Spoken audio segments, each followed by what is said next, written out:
ഈ ഒരു കാര്യം ശ്രദ്ധിച്ചിരിക്കണം. ഇപ്പൊ ഫ്രണ്ട്സ് ഏത് കോഴ്സാണ് എടുക്കണേ, ആ കോഴ്സ് എടുക്കുന്ന സ്റ്റുഡൻസ് ആണ് ഇപ്പൊ അധികവും.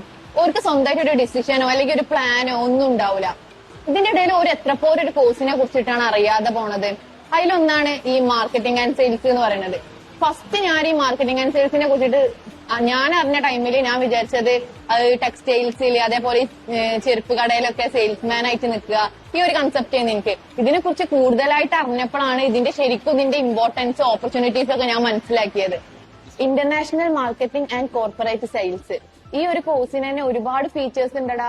ഇതിന്റെ ഓപ്പർച്യൂണിറ്റീസ് തന്നെ നോക്കുകയാണെങ്കിൽ നമ്മള് ഒരു സെയിൽസ് എക്സിക്യൂട്ടീവ് അല്ലെങ്കിൽ ഒരു മാർക്കറ്റിംഗ് എക്സിക്യൂട്ടീവായി സ്റ്റാർട്ട് ചെയ്തിട്ട് മാർക്കറ്റിംഗ് ഹെഡ് അല്ലെങ്കിൽ സെയിൽസ് ഹെഡ്, മാനേജർ, ഒരു സിഇഒ വരെ ആവാനുള്ള ചാൻസ് ഉള്ള ഒരു പ്രൊഫഷനാണിത്. പലർക്കും ഇത് അറിയില്ലടോ, അതാണ് ഒരു മെയിൻ തിങ് പറയണത്. ഇപ്പൊ ഇനി പിന്നെ ഒരു ചോദിക്കുന്ന ഒരു ചോദ്യമാണ് ജോബ്. ഒരു ബിസിനസ് റൺ ചെയ്യുമ്പോൾ അത് സക്സസ് ആവണമെന്നുണ്ടെങ്കിൽ അവിടെ സെയിലും നടക്കണം, മാർക്കറ്റിംഗും നടക്കണം. ഈ രണ്ട് സംഭവത്തിക്ക് അല്ലെങ്കിൽ ഈ രണ്ട് പോസ്റ്റിക്ക് ആളില്ലാന്നുണ്ടെങ്കിൽ പിന്നെ ഇങ്ങനെ ഒരു ബിസിനസ് സക്സസ് ആവുക, അത് ജസ്റ്റ് ഒന്ന് ആലോചിച്ചാൽ മതി.